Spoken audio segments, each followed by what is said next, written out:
السلام علیکم friends, welcome back to my channel novels by Areed Shah. تو فرینڈس، ہم اپنے ناول کے آج 6 ایپیسوڈ سٹارٹ کرتے ہیں۔ پورا ایریا خوشی سے جھوم رہا تھا، جبکہ مدثر اپنی اس بے عزتی کا بدلہ لینے کے لیے کسی بھی حد تک جانے کو تیار تھا۔ اتنی زیادہ بے عزتی کے بعد وہ سر جھکا کر اپنے دوستوں کے ساتھ وہاں سے نکل گیا۔ 15 دن میں حنان نے پورے ایریا کا نقشہ بدل دیا تھا۔ پاور ہاتھ میں آتے ہی وہ ہر وہ کام کر رہا تھا جو اسی ایریا کے لیے بہتر لگ رہا تھا، جبکہ ایسے میں مدثر اپنی بے عزتی اور جلن کی آگ پہ بری طرح سے جل رہا تھا۔ آج کل وہ کسی دوست کو بھی منہ نہیں لگاتا تھا، بس دل و دماغ میں ہی ایک بات چل رہی تھی کہ وہ اپنی بے عزتی کا انتقام کیسے لے، جبکہ حنان اور اس کے دوست ایریا کے اصل ممبر ہونے کا حق ادا کر رہے تھے۔ کچھ ہی دن میں مسٹر اور مسز عمرے کے لیے جانے والے تھے، لیکن مسئلہ یہ تھا کہ وہ اپنی بہو کو بھی ساتھ لے کر جانا چاہتے تھے۔ ایسے میں حنان سکندر خان کا کہنا تھا کہ وہ اپنی بیوی کے بغیر ایک دن نہیں رہ سکتا، اور ایریا کو چھوڑ کر فی الحال وہ کہیں نہیں جا سکتا، کیونکہ ذمہ داری پورے ایریا کی اس کے کندھوں پر ہے۔ جبکہ ڈاکٹرز نے آشی کا بہت خیال رکھنے کے لیے کہا تھا، کیونکہ وہ جسمانی طور پر کافی کمزور تھی۔ ایسے میں اس کو ہر وقت کسی نہ کسی کی ضرورت تھی۔ حنان نے اس سے وعدہ کیا تھا کہ وہ ان کے پوتی یا پوتے کا بھرپور خیال رکھے گا، اور اپنی بیوی کا کتنا خیال رکھتا ہے یہ وہ سب ہی جانتے ہیں۔ ابھی پچھلے ہفتے ہی انہیں پتہ چلا تھا کہ آشی پریگننٹ ہے۔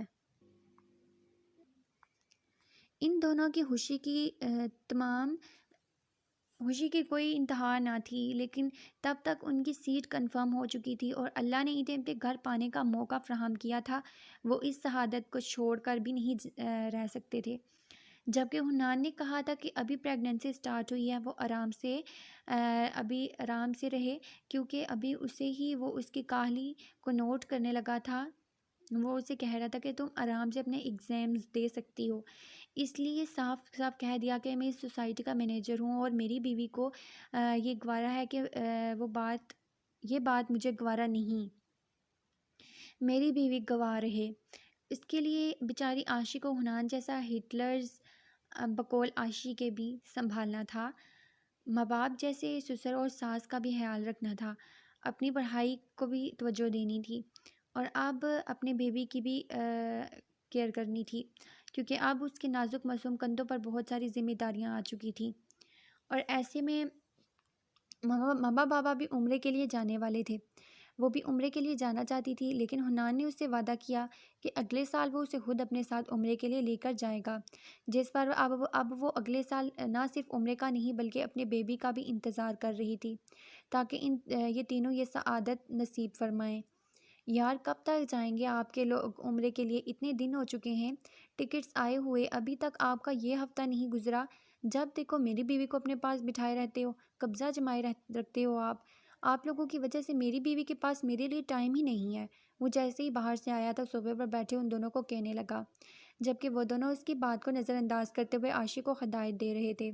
اور پھر اس سے ہٹ کر بابا نے اس کی طرف دیکھتے ہوئے وارن کرنے والے انداز میں کہا، کان کھول کر سن لو حنان، ہر 3 دن کے بعد اسے ماں کے گھر لے کر جانا، اس کی ماں اور بہن سے ملوانے کے لیے ہمیں زیادہ وقت لگ جائے گا واپس آتے ہوئے۔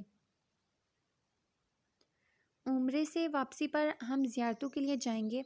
اللہ کی پاک جگہوں کو دیکھنا نصیب ہوا ہے تو ہم جلدی واپس نہیں آ سکیں گے، لیکن اگر تمہاری کوئی بھی شکایت کی نہ اس نے تو آتے ہی تمہاری کلاس ضرور لگ جائے گی۔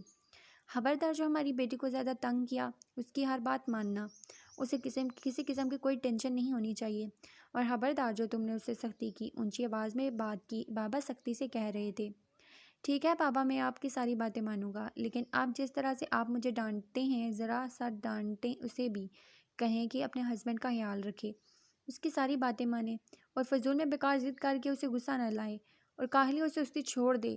اب وہ ان دونوں کو دیکھتے ہوئے عائشہ کے لیے ہدایت بتا رہے تھے، ہماری بہو پرفیکٹ ہے، اسے کچھ بھی بتانے کی ضرورت نہیں۔ بیٹا جی، تمہیں بگڑے ہوئے ہو تم، بہتر ہوگا کہ اپنی روٹین پر غور کرو۔ ٹھیک ہے تم ایریا کے مینیجر ہو، لیکن وہاں سے زیادہ گھر کا خیال رکھنا ہے تمہیں۔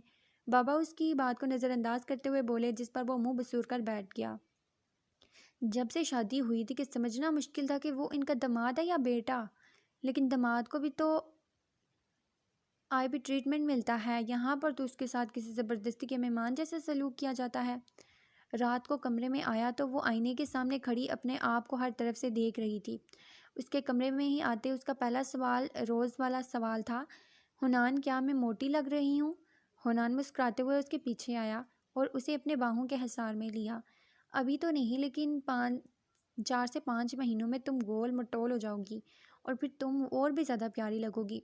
اپنے لبوں سے اس کے رخسار کو چھوتے ہوئے بولا، جس پر عاشی اپنے سرخ چہرہ جھکائے اس کی باہوں سے نکلنے کی کوشش کرنے لگی۔ کوشش بیکار ہے اور مجھے پسند بھی نہیں، تم جانتی ہو نا؟ وہ اس کے حصار کو توڑنے کی کوشش پر سختی سے بولا تھا، جس پر عاشی بے بس سی ہو کر مزاحمت ترک کرتے ہوئے اس کے سینے سے لگی۔ حنان ایک بات کہوں، ناراض تو نہیں ہوں گے، غصہ تو نہیں کریں گے مجھ پر؟ وہ آئینے میں اسے دیکھتے ہوئے کہنے لگی تو حنان نے مسکراتے ہوئے ہاں میں سر ہلایا، لیکن جانتا تھا وہ ضرور کوئی نہ کوئی ایسی فضول بات کرنے جا رہی ہے جس پر اسے غصہ آئے گا، اور پھر وہ ہمیشہ کی طرح وعدہ بلا کے اسے بہت سارا ڈانٹے گا۔ نہیں کروں گا غصہ، بولو کیا کہنا چاہتی ہو؟ اس کے خاموش رہنے پر وہ بولا تھا۔ عاشی مسکراتے ہوئے اس کی طرف مڑی، جس پر وہ اس کی کمر پر ہاتھ ڈال کر اسے اپنے ساتھ لگا چکا تھا۔ حنان اگر مجھے کچھ ہو گیا تو آپ دوسری شادی کر لینا۔ نہ جانے اس کے دماغ میں کیا سمائی تھی کہ وہ کہنے لگی، حنان میں چاہتی ہوں کہ میرے جانے کے بعد آپ خوش رہیں، میں خود آپ کو اس بات کی اجازت دیتی ہوں۔ عاشی آواز میں انتہا کی سختی تھی، جبکہ ایسی ہی سختی پر اپنی کمر پر بھی محسوس کر رہی تھی۔ وہ کتنی بار منع کیا ہے فضول باتیں کرنے سے، لیکن تمہیں سمجھ میں نہیں آتی، میری بات تم نرمی کے لائق ہی نہیں ہو۔ تم چاہتی ہو کہ میں تمہیں ہر وقت ڈانٹتا رہوں؟ اچھا خاصا موڈ کا بیڑا غرق کر دیا۔ اس سے دور ہٹتے ہوئے وہ غصے سے بولا، حنان پلیز آپ ناراض نہ ہوں، میں تو بس ایسے ہی بات کر رہی تھی۔ عاشی نے منانے کی کوشش کی، جس پر حنان اس کے ہاتھ پر جھٹکا کمرے سے باہر وہ ہاتھ جھٹک کر نکل گیا۔ یقیناً آپ باہر صوفے پر بیٹھ کر سگریٹ کا دھواں اڑا رہا ہوگا۔ وہ نہ جانے عاشی ہوا کیا تھا عاشی کو، اب تو وہ اکثر ایسی ہی باتیں کرنے لگی جس سے حنان کا موڈ خراب ہو جاتا۔ وہ تو اس کے بغیر سانس لینے کے بارے میں سوچ بھی نہیں سکتا تھا، اور وہ کیسے دائمی جدائی کی باتیں کر لیتی تھی۔ اف کیا ہو جاتا ہے مجھے کبھی کبھار حنان، ناراض ہو کے اب مجھے منانا ہوگا، کیوں کرتی ہوں میں ایسی فضول باتیں؟ وہ خود کو ڈانٹتے ہوئے کمرے کے دروازے پر آ رکی، جہاں سے باہر تھوڑے ہی فاصلے پر حنان صوفے پر بیٹھا سگریٹ پی رہا تھا۔ میرا بیبی ناراض ہو گیا مجھ سے، مجھ سے آپ بات نہیں کریں گے؟ وہ کمرے کے دروازے سے ذرا سا چہرہ باہر نکال کر بولی اور پھر چپ ہو گئی، جبکہ اس کے انداز پر حنان اپنی مسکراہٹ دبائے مزید تنگ کرتے ہوئے صوفے پر ہی لیٹ گیا۔ یا اللہ، آپ یہاں کیوں سو رہے ہیں؟ اٹھے کمرے میں چلے۔ یہاں کیوں لیٹ گئے ہیں؟ کیا سوچیں گے مما پاپا کہ میں نے آپ کو کمرے سے نکال دیا؟ میں اتنی بھی ظالم نہیں ہوں، وہ اس کا ہاتھ پکڑتے ہوئے کہنے لگی۔ تم بہت ظالم ہو عاشی، بہت بہت ظالم، میری سوچ سے بھی زیادہ ظالم۔ یہ جو تمہارا معصوم چہرہ ہے نا، اس کے پیچھے ایک بہت شفاق اور ظالم انسان چھپا ہوا ہے، جو کبھی بھی کسی کا بھی دل پوری طرح سے دکھا سکتا ہے۔ وہ اس کا ہاتھ اپنے ہاتھ میں لیتے ہوئے سیریس بول رہا تھا۔ سوری حنان، میرا ارادہ آپ کو ہرٹ کرنے کا نہیں تھا، میں صرف ایک بات کہہ رہی تھی کہ موت سب کو آنی ہے، آج نہیں تو کل سے ہی، ضروری نہیں کہ ہم ساری زندگی ایک دوسرے کے ساتھ رہیں۔ میں تو بس کہہ رہی تھی کہ اگر میں نہ رہی تو خدا کے لیے اپنی زندگی کو روک مت دیجیے گا۔ وہ اس کا چہرہ دیکھتے ہوئے اسے کہنے لگی، جبکہ حنان کو اس کی باتوں پر مزید غصہ آنے لگا، جس پر اس کا ہاتھ جھٹک کر کروٹ لے کر صوفے کی طرف ہو گیا۔ حنان میری طرف دیکھے، بات سنیں میری۔ جانتے ہیں جب سے ہماری شادی ہوئی ہے، کوئی ایک دن ایسا نہیں گزرا کہ مجھے یہ محسوس ہوا ہو کہ آپ کی محبت میں میرے لیے کمی آ رہی ہے۔ دن بہ دن کی محبت بڑھتی چلی جا رہی ہے اور مجھے آپ کی بڑھتی ہوئی محبت سے خوف آ رہا ہے۔ میں دن رات اللہ سے یہ دعا مانگتی ہوں ہم دونوں کو جدا نہ کرے۔ میں جانتی ہوں آپ کے بنا میرا کوئی وجود نہیں ہے، میں بالکل ختم ہو جاؤں گی، لیکن مجھے ایسا لگ رہا ہے کہ اگر میں نہ رہی تو آپ بھی نہیں رہیں گے، اور میں یہ نہیں چاہتی۔ میں بس یہ چاہتی ہوں بس عاشی، میں نہیں سننا چاہتا کہ تم کیا چاہتی ہو کیا نہیں۔ میں خوش ہوں تمہارے ساتھ، میں نہیں کرنا چاہتا جدائی کی باتیں۔ مجھے بھی ڈر لگتا ہے، مجھے بھی خوف آتا ہے جدائی سے۔ اس سے مت کرو یہ ساری باتیں، مجھے ایسا لگتا ہے کہ کوئی میرے اندر کوئی مجھے کاٹ رہا ہے۔ اس پر وہ اونچی آواز میں چلایا تھا، جس پر عاشی سہم کر ایک قدم پیچھے ہٹی، لیکن اگلے ہی پل وہ اس کا ہاتھ تھام کر اسے اپنے اوپر گرا چکا تھا۔ عاشی، مجھے نہیں کرنی ایسی باتیں جس میں تم نہ ہو، مجھے نہیں جینی ایسی زندگی جس میں میری عاشی نہ ہو۔ وہ اسے اپنی باہوں میں سمیٹتے ہوئے بولا، جبکہ اس کے سینے پر سر رکھتے ہوئے عاشی بھی اپنے دماغ سے ساری سوچوں کو جھٹلاتے ہوئے اس کی دھڑکنوں کی آواز سننے لگی، جس کی ہر دھڑکن کے ساتھ عاشی کا نام جڑا تھا۔ 2 مہینے بعد۔ مدثر رحم کرو مجھ پر خدا کے لیے، بس تھوڑا سا دے دو۔ وہ اس کے سامنے ہاتھ جوڑتے ہوئے بول رہا تھا۔ دیکھو وکی، تم آلریڈی بہت زیادہ لے چکے ہو، اس سے زیادہ لوگے تو مر جاؤ گے، اور ویسے بھی تو مجھے پیسے تو دیتے نہیں، اور تمہارے ہونے کا کیا فائدہ؟ اور تمہارے ہونے کا تو مجھے کوئی فائدہ ہی نہیں۔ مجھے خدا کے لیے تم میری جان چھوڑ دو۔ تم سے تو اتنا ہی ہو سکا کہ مجھے اس سوسائٹی کا مینیجر بنا دو، ویسے تو گنڈے بنے رہتے ہو، اور ہوگا کیا؟ کچھ بھی نہیں، کوئی اوقات نہیں ہے تمہاری اپنے باپ کے غنڈہ گردگی پر اکڑ دکھانے والے۔ تمہاری اوقات کیا ہے؟ زندگی کی سب سے بڑی غلطی کی میں نے تمہیں اپنے ساتھ رکھ کر۔ آج تمہاری وجہ سے میں مینیجر نہیں بنا، ٹھیک؟ ڈرا تک نہیں سکتے تم ٹھیک سے، تم سوسائٹی والوں کو، اور تمہیں مجھ سے ڈر ہے، وہ بھی فری کا، تمہارے باپ کا ہے کیا؟ وہ وکی کو دھکا دیتے ہوئے وہ بولا۔ ویسے بھی آپ تو اس سے کوئی خاص مطلب تھا نہیں جس کی وجہ سے وہ اس سے دوستی بنا کر رکھتا۔ یہ تو مدثر بھی سمجھ چکا تھا کہ وکی کے ہونے کے نہ ہونے سے کوئی خاص فرق نہیں پڑتا۔ تمہیں مجھ سے فائدہ ہو رہا تھا، میری وجہ سے تم سب کو ڈرانے میں کامیاب ہو رہے تھے۔ تب تو میں تمہارا دوست تھا، واجب، تمہارا یار تھا، تمہارا سب کچھ تھا، یہ واجب ہے۔ اور اب جب تمہیں لگ رہا ہے کہ تم مینیجر نہیں بن سکتے ہو، پوری سوسائٹی تمہارے ہاتھ سے نکل چکی ہے، تو میرے ساتھ اس طرح سے کر رہے ہو تم، جبکہ تم نے مجھ سے وعدہ کیا تھا کہ میں جب کہوں گا تب تم میری ضرورت پوری کرو گے، اور اوقات کی بات کیا کر رہے ہو؟ میں آج بھی چاہوں تو تمہیں ایک ہی اشارے پر دنیا سے غائب کر سکتا ہوں۔ وہ اسے دھمکی دے رہا تھا۔ تو مجھے غائب کرے گا تو کہ دنیا سے اوقات، اتنی اوقات ہے تیری؟ کیا کر سکتا ہے تو؟ اپنے باپ کے نام کے بغیر سانس تک نہیں لے سکتا؟ یہ ملک، یہ پورا شہر صرف اور صرف تجھ سے اس لیے ڈرتے ہیں کیونکہ سلمان پاشا کا بیٹا ہے، تو کوئی پوچھتا تک نہیں، ورنہ تجھے اور اس پر رعب جما رہا ہے اتنا۔ انہیں ڈر نہیں ڈرتا میں تجھ سے؟ اوقات کیا ہے تیری، لوزر سالہ نامرد؟ مجھ سے آ کر مقابلہ کرتا ہے؟ دفع ہو جا یہاں سے، کچھ نہیں ملے گا تجھے۔ آج کے بعد میری سوسائٹی میں قدم نہیں رکھنا سالے۔ مدثر نے نشے میں اسے دھکا دیا تھا، یہ جانے بغیر کہ وکی نشے میں لڑکھڑاتے ہوئے کس جانب گرا۔ احساس تو تب ہوا جب اس کے دوستوں نے چلاتے ہوئے وکی کا نام لیا۔ مدثر نے پیچھے مڑ کر دیکھا تو وہ پیچھے رکھے شیشے پر گرا بری طرح سے تڑپ رہا تھا۔ مدثر کے ہاتھ پیر بری طرح سے پھول گئے، اور یہی حال باقی اس کے دوستوں کا بھی تھا۔ ایک دوست نے ہمت کر کے اس کی طرف بڑھنے کی کوشش کی، لیکن وہ پہلے ہی مر چکا تھا۔ اس نے مدثر کو بری خبر سنائی۔ مدثر اپنے آپ کو لے کر بہت گھبرا گیا، کیونکہ اس سے زندگی میں پہلی بار اتنا بڑا گناہ ہوا تھا۔ وہ کسی کا قاتل بن چکا تھا، اب تو سلمان پاشا نے اس کی جان لے لینی تھی۔ سلمان پاشا اپنے بچوں کو ہر غلط کام سے روکنے کی بھرپور کوشش کرتا رہا۔ جہاں بیٹی کی آزاد خیالی نے آ گھیرا، وہیں بیٹے کو نشے نے بری طرح سے اپنی لپٹ میں لے لیا، اور اس کی وجہ سے آج وہ موت کے منہ میں جا چکا تھا۔ سلمان پاشا کو اپنے ہی گناہوں کی بری سزا ملی تھی۔ جہاں وہ پورے شہر پر غنڈہ گردی سے حکومت کیے ہوئے تھا، وہیں اپنے بچوں میں اس کی جان تھی، جن کے لیے وہ کچھ بھی کرنے کو تیار تھا۔ اور اب جب اسے یہ پتہ چلے گا کہ اس کا بیٹا نشے کی حالت میں مدثر نامی آدمی سے مارا گیا، تو مدثر کی موت تو آنی ہی تھی۔ تم سچ کہہ رہے ہو نا عارف؟ کسی کو پتہ تو نہیں چلے گا کہ یہ میرے ہاتھوں سے مرا ہے؟ مدثر نے گھبراتے ہوئے پوچھا۔ تم گھبراؤ نہیں مدثر، اس طرح سے ڈرتے رہو گے تو یقیناً ہم سب لوگ پھنس جائیں گے۔ دیکھو، ہم اس کی لاش کو ہنان کے ایریا میں پھینک آئیں گے، مینیجر وہ ہے، وہ سب کچھ اسی نے ہی سنبھالنا ہے۔ اب اس پر الزام لگتا ہے تو اس میں ہم لوگ کیا کر سکتے ہیں؟ اور ویسے بھی تو ہنان نے کہا تھا کہ اگر اس نے اس کے ایریا میں پاؤں میں رکھا تو وہ اسے جان سے مار دے گا۔ ارے ہم پر شک بھی نہیں آئے گا، ہم تو کہیں گے کہ ہم تو اس سے ملے ہی نہیں کل، اور اس کی لاش کو اس کے ایریا میں پھینک آتے ہیں۔ وہ جانے اور سلمان پاشا جانے، ہمارا نام بھی کہیں نہیں آئے گا، اور ہم تو ویسے بھی اس کے دوست ہیں، ہم پر کوئی شک نہیں کرے گا، عارف نے سمجھاتے ہوئے کہا۔ اندر سے سبھی ڈرے ہوئے تھے، یہ کوئی معمولی بات تو نہ تھی کہ شہر کے سب سے بڑے غنڈے کے بیٹے کا قتل ہوا، اب تو قیامت ضرور آئے گی۔ سلمان پاشا اس طرح سے خاموش تو ہرگز نہیں بیٹھے گا، وہ جو اپنے بیٹے کو بری عادت سے محفوظ رکھنے کے لیے ہر ممکن کوشش کرتا ہے، بھلا کیسے ممکن ہے کہ اس کے بیٹے کا قتل ہو جائے اور وہ خاموش ہو کر ہاتھ پیر دھرے بیٹھا رہے؟ لیکن اب جو بھی کرنا تھا، وہ دونوں وکی کی لاش کو ہنان کے ایریا میں پھینک کر آئے تھے۔ دیکھیے عنان صاحب، لاش آپ کے ایریا سے ملی ہے اور آپ نے انہیں دھمکی دی تھی کہ اگر وہ یہاں پر دوبارہ نظر آئے تو آپ انہیں جان سے مار دیں گے۔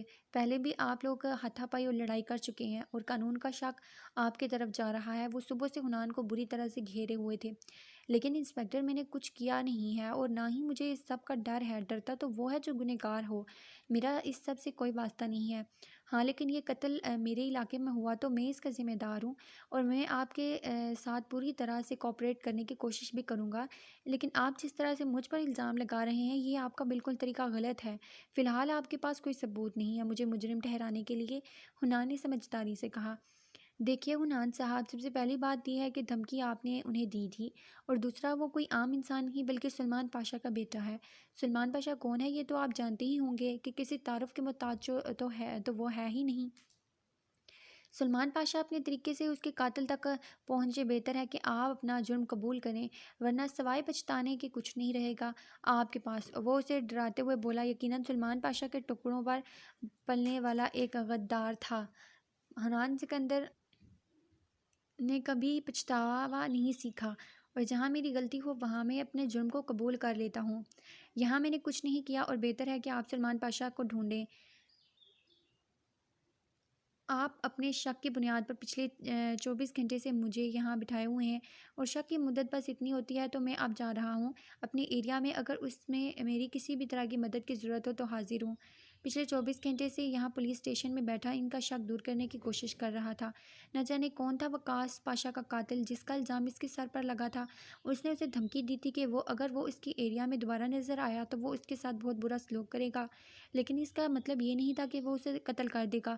اور بہت سارے وقت سے تو حنان نے تو اسے دیکھا تک نہیں تھا۔ ماما اور بابا 2 ماہ کے بعد اگلے ہفتے واپس پاکستان آنے والے تھے۔ وہ اور راشی تو ان کی واپسی پر سرپرائز میں ان کی ویڈنگ اینیورسری کی پارٹی کی تیاریاں کر رہے تھے، اور اچانک وکی کی لاش ملی، وہ بھی اسی کے ایریا سے جس کا الزام اس کے سر پر آ چکا تھا۔ وہ ان دونوں کے آنے سے پہلے اس کیس کو ختم کرنا چاہتے تھے، لیکن شاید اب یہ کیس لمبا چلنا تھا۔ سلمان پاشا کے غصے اور دکھ کی کوئی انتہا نہ تھی۔ جو اکلوتے بیٹے کی لاش کو دیکھ کر وہ گنڈا نما انسان بھی ٹوٹ کر بکھر چکا تھا۔ دنیا کے سامنے درندہ کہلانے والا انسان آج بہت بری حالت میں اپنے بیٹے کی لاش پر تڑپ رہا تھا۔ پاشا کو مطلب تھا تو صرف اور صرف اپنے بیٹے کے قاتل سے۔ وہ اپنے بیٹے کی لاش کو دیکھ کر جس طرح سے تڑپ رہا تھا ویسے ہی اس کا خون کھول رہا تھا اپنے بیٹے کے قتل کو جان سے مار دینے کے لیے۔ وہ حنان کے بارے میں وہ ساری انفارمیشن اگر ٹھیک کر چکا تھا تو اس کے بیٹے کو دھمکی دی گئی تھی یہ بھی وہ جان چکا تھا۔ مدثر اور عارف اس وقت پاشا کے دائیں بائیں کھڑے اس کے دکھ کے برابر شریک تھے، یہ جانتے ہوئے بھی کہ اگر اسے پتہ چل گیا کہ اس کے بیٹے کو مارنے والا کوئی اور نہیں بلکہ اسی کے سامنے کھڑے یہی 2 لڑکے ہیں تو وہ انہیں موت کے گھاٹ اتارنے میں 1 سیکنڈ نہیں لگائے گا۔ اور اس وقت حنان کو پانے اور اس کیس سے بچانے کے لیے ہر ممکن کوشش کر رہے تھے، جبکہ سلمان پاشا اپنے بیٹے کے قاتل کو موت کے گھاٹ اتارنے کے لیے تیار ہو چکا تھا۔ اس نے سوچ لیا تھا وہ حنان کو ایسی موت دے گا کہ وہ تڑپ کر مرے گا۔ جس طرح سے اس نے اس کی سب سے عزیز ہستی کو اس کی زندگی سے دور کیا تھا اس طرح سے وہ بھی اسے تڑپنے پر مجبور کر دے گا۔ جبکہ دوسری طرف حنان اس کے مکمل طور پر اپنا ہاتھ نکال چکا تھا، اس سے صرف شک کی بنیاد پر پولیس اسے گرفتار نہیں کر سکتی، اور پولیس کے پاس اس کے خلاف کوئی ثبوت نہیں تھا کہ حنان کا بس اتنا ہی کہنا تھا کہ وہ اس کیس میں مینیجر ہونے کے ناطے شامل ہے اور وہ ہر ممکن طریقے سے مدد کرے گا، لیکن کوئی بھی ایسے اسے جھوٹ کیس میں نہیں پھنسا سکتا۔ عاشی بہت پریشان تھی، وہ تو ماما بابا کو سب کچھ بتا دینا چاہتی تھی، لیکن حنان نے اسے سمجھایا کہ یہ اتنی بھی کوئی بڑی بات نہیں ہے جس پر ماما بابا کو پریشان کیا جائے۔ اگلے ہفتے تک وہ لوگ ویسے بھی یہاں آ جائیں گے تو انہیں پریشان کرنے کی کیا ضرورت ہے۔ اس کی پریشانی کو وہ سمجھ رہا تھا، اور آج کل تو وہ زیادہ ہی گھبرائی ہوئی تھی، اور اس کی الٹی سیدھی بات تو حنان کو غصہ دلاتی تھی، اور پھر جب اس کی باتیں سن کر وہ اسے ڈانٹتا تھا تو اس کا رونا دھونا اور ماما بابا سے شکایت شروع ہو جاتی، جس پر حنان بے بس ہو جاتا۔ ہاں لیکن غصہ بھی بہت آتا تھا۔ عاشی تم تیار ہونا، کوئی گڑبڑ نہیں ہونی چاہیے، وہ لوگ آ گئے ہیں، شاید دروازہ بج رہا ہے، میں دروازہ کھولتا ہوں، تم بالکل تیار رہنا، وہ اسے کہتے ہوئے دروازے کی طرف بھاگا تھا، جبکہ عاشی میز پر کیک رکھ کر تیاری مکمل کر چکی تھی۔ حنان نے دروازہ کھولتے ہوئے اپنے ماں باپ کو سرپرائز دینا چاہا، لیکن سامنے کھڑے شخص نے بنا بولنے اسے بولنے کا موقع دیے اور اس کے منہ پر وہ دے مارا، اور اس حملے سے سنبھل نہیں پایا تھا، اس لیے دور جا کر زمین پر گرا۔ لیکن حیرت سے آنے والے اس شخص کو دیکھ رہا تھا جو نہ جانے کیوں آتے ہیں اس پر یوں جارحانہ وار کر رہا تھا۔ وہ ایک کے بعد دو اور دوسرے کے بعد تیسرے کے بعد لگاتار وہ اسے مارتا چلا گیا۔ تھوڑی ہی دیر میں حنان بری طرح ہون سے لت پت زمین پر پڑا تھا۔ اچانک ہونے والے حملے نے اسے بکلا کر رکھ دیا تھا۔ آخر کیوں وہ شخص اسے مار رہا تھا؟ آخر کیا دشمنی تھی اس شخص کے حنان کے ساتھ؟ جبکہ اس حملے پر عاشی تیزی سے اس کی طرف بڑھ رہی تھی، لیکن اس شخص نے اس معصوم پر بھی رحم نہ کیا۔ اگلے ہی لمحے وہ اسی روڈ سے ایک دھکا عاشی کو بھی مار چکا تھا۔ وہ بھی دور جا کر زمین پر گری اور سر پر چوٹ لگنے کی وجہ سے چند لمحوں میں وہ بے ہوش ہو چکی تھی۔ حنان چلایا تھا۔ وہ بہت ہمت کرنے کے بعد اٹھ کر عاشی کی طرف آنے کی کوشش کرنے لگا۔ اس شخص کو اس پر اتنا غصہ آ رہا تھا کہ وہ جب بھی اٹھنے کی کوشش کرتا تو وہ روڈ سے بری طرح سے مار کر پھر سے زمین بوس ہونے پر مجبور کر دیتا۔ حنان کو سمجھ نہیں آ رہا تھا کہ اس شخص کے ساتھ دشمنی کیا ہے، اور اتنی مار کھانے کے بعد اس میں ہمت بھی نہ بچی تھی اس سے وجہ پوچھنے کی کہ اس کے گنڈوں نے حنان کے ہاتھ پر باندھ دیے۔ وہ اسے زمین پر بٹھائے اس کے سامنے کھڑا تھا۔ پھر اس نے حنان کے بالوں کو اپنی مٹھی میں پکڑتے ہوئے اس کا چہرہ اونچا کیا تھا۔ تم نے میرے بیٹے کو مارا، کیا سوچا تھا اتنی آسانی سے بچ جاؤ گے تم نے میرے بیٹے کو مارا اور مجھے تڑپنے پر مجبور کیا۔ اب تم تڑپو گے، تم نے مجھ سے میرے جینے کی وجہ چھین لی اور مجھے جینے پر مجبور کر دیا۔ اب میں بھی تمہارے ساتھ ایسا ہی کروں گا، میں تم سے تمہارے جینے کی وجہ چھین لوں گا اور تمہیں جینے پر مجبور کر دوں گا۔ تم نے کبھی بادشاہ کے بارے میں نہیں سنا؟ بادشاہ ہوں میں جو لوگوں کی کمزوریوں کو اپنی طاقت بناتا ہوں۔ یہاں آنے سے پہلے میں نے تمہاری ساری کمزوریوں کو دیکھا، اور تمہاری سب سے بڑی کمزوری ہے تمہاری بیوی۔ تم نے مجھ سے میری جان چھین کر مجھے کمزور کر دیا۔ اب میں تم سے تمہاری کمزوری چھین کر تمہاری جان چھین لوں گا۔ دیکھو، میں نے کچھ نہیں کیا اور تمہیں یہ سب کچھ نہیں تم کر سکتے۔ عاشی بے قصور ہے، میں بے قصور ہوں، میں نے کچھ نہیں کیا۔ تمہارے بیٹے کو کیا ہوا میں کچھ نہیں جانتا۔ قانون کو اپنے ہاتھ میں مت لو، میں تمہاری مدد کروں گا تمہارے بیٹے کے قاتل کو ڈھونڈنے کے لیے، لیکن پلیز عاشی کو کچھ مت کرنا۔ وہ اسے عاشی کی طرف روڈ لے جاتے دیکھ کر مجبوری میں اس کی منتیں کرنے لگا۔ وہ عاشی پر رسک کبھی نہیں لے سکتا تھا۔ اگر یہاں اس کی جان جاتی ہے تو اسے کوئی اعتراض نہیں تھا، لیکن اپنی جان کی جان جاتے ہوئے وہ کیسے دیکھ سکتا تھا؟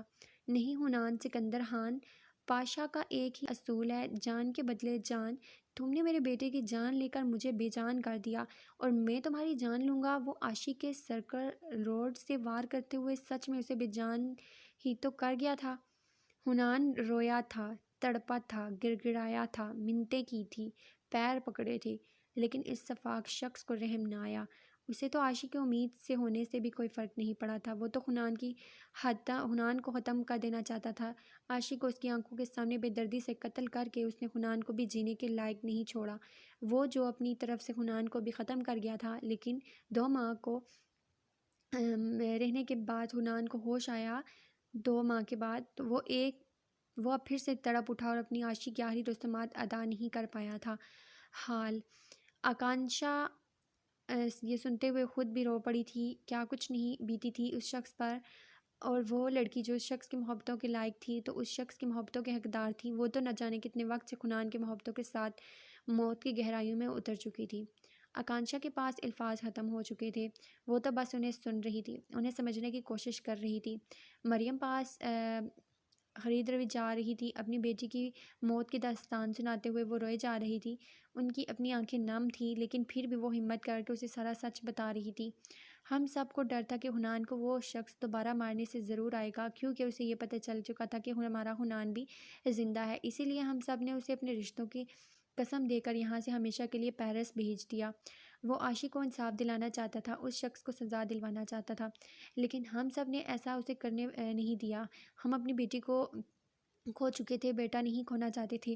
عاشی کی موت تو اسے موت ماری رہی تھی، لیکن اسے مزید مرتے ہم سب نہیں دیکھ سکتے تھے، اسی لیے اسے یہاں سے 1.5 سال پہلے ہی ہم نے پیرس بھیج دیا تھا۔ دور ہی صحیح لیکن زندہ ہے، بس اسی سہارے اس کے ماں باپ بھی جی رہے تھے۔ تمہیں یہاں دیکھ کر دکھ نہیں ہوا؟ مجھے پل کی خوشی ہوئی یہ سوچ کر کہ حنان کی زندگی میں پھر کوئی آ گیا اسے پھر سے جوڑنے کے لیے، لیکن تم تو اتنی کم ہمت ہو کہ اس کی شادی کے بارے میں سوچ کر تم یہاں سے جا رہی تھی۔ اس لیے سوچا کہ تمہیں سب کچھ بتا دوں، اب چاہو تو یہاں رک جاؤ ورنہ چلی جاؤ۔ اگر تمہارے اندر ایک بکھرے ہوئے شخص کو سمیٹنے کی ہمت ہے تو یہاں رہ سکتی ہو، ورنہ تم یہاں سے جا سکتی ہو۔ وہ کہتے ہوئے اٹھ کر اندر کمرے میں بند ہو گئی، جبکہ مریم وہیں بیٹھی بری طرح سے رو رہی تھی۔ امی جان پلیز اپنے ڈر کو کنٹرول کریں۔ اب میری جان کو کوئی خطرہ نہیں ہے، سلمان پاشا اس وقت جیل میں ہے، وہ میرا کچھ بھی نہیں بگاڑ سکتا۔ پلیز اب اس طرح سے ڈر ڈر کر جینا ختم کر دیں، میں بالکل محفوظ ہوں۔ سلمان پاشا سے آپ مجھے کوئی خطرہ نہیں ہے۔ وہ صبح باہر جانے لگا تو امی نے اسے باہر جانے سے منع کیا، کیونکہ انہیں لگتا تھا کہ سلمان پاشا اس پر پھر حملہ کرنے کی کوشش کرے گا۔ ان کا یہی ڈر تو اسے پاکستان آنے نہیں دے رہا تھا۔ نہیں بیٹا، جب تک مریم کی شادی نہیں ہو جاتی تم یہاں سے واپس پیرس نہیں چلے جاتے، تم کہیں مت جاؤ۔ اپنی بیٹی کو کھو کر بیٹا کھونے کی ہمت نہیں ہے مجھ میں۔ عاشق کو یاد کرتے ہوئے ان کی آنکھیں نم ہونے لگی اور وہ بے بس ہو کر انہیں اپنے سینے سے لگائے سمجھانے کی کوشش کرنے لگی، لیکن کب تک سمجھاتا، ان کا یہ ڈر ان پر حاوی تھا۔ حالہ نے رات کو ہی اس کے بابا کو فون کر کے بتایا تھا کہ وہ پاکستان آئی ہوئی ہیں۔ یہ کوئی اتنی عام سی بات نہیں تھی، لڑکی ذات کا معاملہ تھا۔ نیلم اور آکانشا کی یہ پلاننگ حالہ کو اچھا خاصا غصہ دلا چکی تھی۔ نیلم اور آکانشا کو ایسے نازک معاملات کی سمجھ نہیں آ رہی تھی، جس کی وجہ سے حالہ کو غصہ آیا اور حالہ نے ان کے بابا کو فون کر کے پاکستان میں بلا لیا کہ آکانشا اس وقت پاکستان جا چکی ہے۔ رات کو نیلم نے اس سے فون کر کے یہ سب کچھ بتایا تھا۔ اس کا گھر واپس جانے کا کوئی ارادہ نہیں تھا، کیونکہ یہ بات تو وہ بھی سمجھتی تھی کہ اگر وہ گھر جائے گی تو یقیناً تائی نے کسی کے ساتھ بھی پکڑ کر شادی کر دینی تھی۔ ان کو تو بہانہ چاہیے تھا بابا کے کان بھرنے کا۔ اور یہاں جب سے اسے ہنی کی زندگی کے بارے میں پتہ چلا تھا، اس کا تو ایک پل کو بھی کہیں آگے پیچھے جانے کو دل نہیں کرتا۔ اس وقت بھی وہ ہنی کے ساتھ ہی باہر جانے کا ارادہ رکھتی تھی، لیکن وہ تو اسے منہ تک نہیں لگا رہا تھا۔ وہ جو بہت ساری امیدیں لے کر پیرس سے خنان کے پیچھے آئی تھی، وہ ساری امیدیں ٹوٹ چکی تھی۔ اب وہ خنان سے کوئی بھی امید نہیں رکھتی تھی، بس اسے اپنے آپ پر یقین تھا کہ وہ اسے خود سے محبت کرنے پر مجبور کر دے گی۔ کل ہانی نے اسے کہا تھا، تمہیں میری زندگی کے بارے میں سب کچھ پتہ چل چکا ہے آکانشا، اب تمہارا یہاں رکنے کا کوئی مقصد نہیں ہے، بہتر ہے کہ یہاں سے تم چلی جاؤ اور اپنی ایک نئی زندگی کی شروعات کرو۔ میرے پیچھے آنے سے تمہیں کچھ بھی حاصل نہیں ہوگا۔ میری زندگی میری عاشق سے شروع ہو کر اسی پر ختم ہوتی ہے۔ میری زندگی میں عاشق کی جگہ کوئی نہیں لے سکتا، اور یہی حقیقت ہے۔ تم اپنی زندگی برباد مت کرو۔ اور سب کے بعد بھی ایک ہی جواب سننے کو اسے ملا تھا، ہنی، میں تم سے اپنی محبت کے بدلے محبت نہیں مانگتی، اور مجھے یقین ہے کہ میری محبت تمہیں مجھ سے محبت کرنے پر مجبور کر دے گی۔ اور اس کا یہ جواب سننے کے بعد ہنی نے اس سے بات کرنا چھوڑ دیا تھا۔ اس وقت بھی وہ کہیں جانے والا تھا۔ اس کے جانے کے بعد سوسائٹی کو نیا مینیجر تو مل گیا، لیکن اس کے ماں باپ کو ایک بیٹے کی ضرورت تھی۔ عارف اور مدثر کے جھگڑے میں عارف نے سلمان پاشا کے سامنے مدثر کی حقیقت لا کر رکھ دی، اور اسے یہ بھی بتا دیا کہ مدثر ہی اس کے بیٹے کا قاتل ہے۔ سلمان پاشا، جو اپنی بیٹی ثانیہ سلمان پاشا کے اچانک خودکشی کرنے پر ٹوٹا بکھرا ہوا تھا، مزید ٹوٹ گیا۔ اس کی بیٹی جو کسی کی محبت میں بری طرح سے پاگل ہو چکی تھی اور اسے شادی کرنے کے لیے کسی بھی حد تک جانے کو تیار تھی، سلمان پاشا نے اپنی بیٹی کی ضد کو دیکھتے ہوئے اس آدمی کا بھی قتل کروانے میں کامیاب ہو گیا، جس کے بعد اس کی بیٹی نے خود ہی اپنی جان لے لی، اور اس کے بیٹے کا قاتل حنان نہیں بلکہ مدثر نکلا۔ اس خبر نے اسے ہلا کر رکھ دیا، اور پھر اس کے ہاتھ سے اگلا قتل مدثر کا ہوا تھا۔ اس نے مدثر کا قتل چھپا کر نہیں بلکہ پورے سوسائٹی کے سامنے کیا تھا، جس پر سوسائٹی اس کے خلاف گواہ بن کر اسے تھانے پہنچانے میں کامیاب ہو گئی۔ وہ عمر قید کی جیل کاٹ رہا تھا، لیکن اس کے باوجود بھی اس کی دہشت نہ صرف سوسائٹی بلکہ اس کے والدین کے دل میں بنی ہوئی تھی، اور یہی وجہ تھی کہ وہ لوگ اسے واپس پاکستان نہیں آنے دے رہے تھے۔ یہ سب کچھ جاننے کے باوجود بھی وہ صرف اپنے ماں باپ کے بے جا ڈر کی وجہ سے ان سے دور رہا تھا، اور کہیں نہ کہیں یہاں پر موجود اس کی 4 ماہ کی شادی شدہ زندگی کی یادیں تھیں جن میں وہ تڑپ کر رہ جاتا۔ عاشق کی یادوں سے دور جانے کے لیے اس علاقے سے دور جانا چاہتا تھا۔ وہ پیرس تو چلا گیا، لیکن اس کی یادیں اس سے دور نہ ہوئی تھی۔ اس کا دل آج بھی اسی کے نام پر دھڑکتا جو اس سے دور مٹی میں جا سوئی تھی۔ عاشق کی اچانک موت نے مریم کے دل میں بھی ہمت جگائی، اور وہ بھی اپنے حق کے لیے لڑ گئی۔ اس نے اپنے تایا کے سامنے صاف الفاظ میں کہہ دیا تھا کہ وہ عمر سے شادی نہیں کرے گی، اور نہ ہی ان لوگوں کا اس سے کوئی تعلق ہے۔ اس کے بعد زیادہ تو کچھ بھی نہ ہوتا، بس تایا ان سے ہمیشہ کے لیے منہ پھیر گئے۔ ایسے رشتوں سے رشتوں کا نہ ہونا زیادہ بہتر تھا۔ شاید یہی وجہ تھی کہ مریم آج اپنی مرضی سے اپنے پسند کے لائف پارٹنرز کو چن چکی تھی، اور کچھ ہی دنوں میں اس کی شادی بھی ہو رہی تھی، جس سے وہ بہت خوش تھی۔ بیٹا، تم ایک بار اپنے باپ سے بات تو کر لو نا، میں بس اتنا کہہ رہی ہوں کہ اپنے بابا کو بتا دو کہ تم پاکستان میں ایک محفوظ جگہ پہ ہو، خالہ نے اسے سمجھاتے ہوئے کہا۔ حالا کیا ہو گیا ہے آپ کو؟ کیا آپ میرے پاپا کو جانتی نہیں ہیں؟ اگر انہیں پتہ چل گیا کہ میں یہاں ہوں تو وہ 2 منٹ نہیں لگائیں گے مجھے لینے آنے میں۔ میں انہیں کچھ بھی نہیں بتا رہی، اور خدا کے لیے آپ بھی انہیں کچھ مت بتائیں۔ اور حنان کے بارے میں تو کچھ بھی نہیں، وہ منتیں کر رہی تھی۔ آکانشا وہ تمہارے بابا ہیں، مجھے تمہاری فکر ہے بیٹا۔ اس طرح سے جو جوان جہان لڑکی پاکستان کہاں چلی گئی ہے، یہ سوچ انہیں پاگل کر رہی ہوگی، اور انہیں تمہاری بہت فکر ہے، اور تم کیا بچکانہ حرکتیں کر رہی ہو، اور اوپر سے گھر کا کوئی بڑا تمہارے ساتھ نہیں ہے۔ تم خود ہی سوچو، تمہاری تائی نہ جانے انہیں کیا کیا بتا چکی ہوں گی۔ حالہ نے پریشانی سے کہا۔ آپ پریشان نہ ہوں، تائی کا تو کام ہے بابا کو میرے خلاف کرنا۔ آپ میری فکر نہ کریں، میں بالکل ٹھیک ہوں۔ اور ویسے بھی آپ کیسے کہہ سکتی ہیں کہ یہاں کوئی بڑا نہیں؟ ہنی کی ساس ایک بہت اچھی عورت ہے، اور انہوں نے مجھ سے اچھی کی امید ہے انہیں لگتا ہے کہ میں ہنی کی زندگی کو سنوار سکتی ہوں، اس کی زندگی میں خوشیاں واپس لا سکتی ہوں جو تقدیر نے اسے چھین لی۔ میں اس سے بہت پیار کرتی ہوں، مجھے بس ایک موقع چاہیے اسے اپنا بنانے کا، اسے اپنی زندگی میں لانے کا۔ پلیز حالہ یہ موقع نہ چھینیں مجھ سے۔ شاید اب اس کے بغیر نہیں رہ پاؤں گی میں۔ زندگی میں پہلی بار مجھے ایسا لگ رہا ہے اس دنیا میں کوئی تو ہے جسے میرے لیے بھیجا گیا، جسے میرے لیے بنایا گیا ہے۔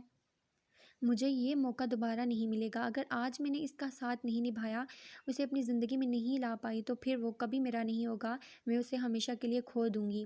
مجھے پتہ ہے اس کی زندگی بہت مشکل رہی ہے، بہت کچھ سہا ہے اس نے حالہ، اس سے بھی حق ہے خوش رہنے کا، اور میں اس کی خوشیاں واپس لاؤں گی۔ میں اسے زندگی کی ہر وہ خوشی دوں گی جس کے لیے وہ تڑپا ہے۔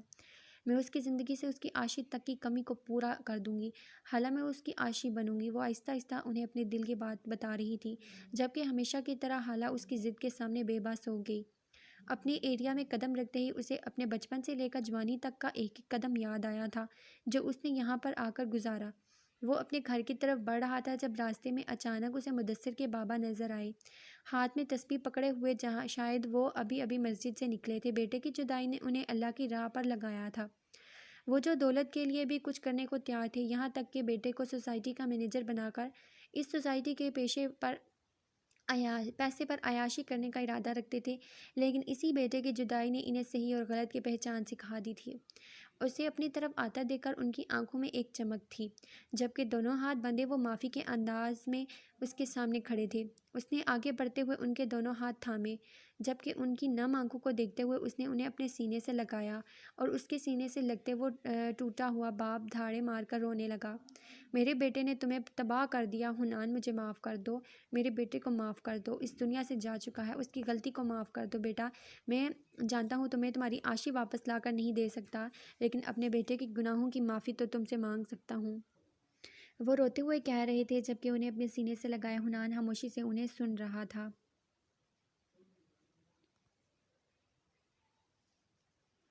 بس کر دیں انکل، شاید عاشی کی زندگی کے اتنے ہی دن تھے، مجھے مدثر سے کوئی گلہ نہیں، جا چکا ہے وہ، اس سے گلہ کر کے بھلا مجھے کیا حاصل ہوگا؟ مجھے آپ سے بھی کوئی گلہ نہیں، اور نہ ہی میں اپنے دل میں آپ دونوں کے لیے کسی قسم کی نفرت رکھتا ہوں۔ جو ہوا سو ہو گیا۔ وہ انہیں خود سے الگ کرتے ہوئے اپنے گھر کی طرف جانے لگا، جہاں دروازے پر اس کا باپ اس کا انتظار کر رہا تھا۔ اس نے آگے بڑھتے ہوئے انہیں دونوں کی آنکھیں نم تھیں، لیکن وہ رونا نہیں چاہتا تھا۔ اس کی ماں بیمار تھی، اور اس کے سامنے رو کر وہ اسے مزید بیمار نہیں کر سکتا تھا۔ اس نے اپنی آنکھوں سے آنسو صاف کیے اور مسکراتا چہرہ لیے کمرے کی طرف آ گیا۔ آج 1.5 سال کے بعد اپنے بیٹے کو دیکھ کر وہ ایک بار پھر سے جی اٹھی تھی۔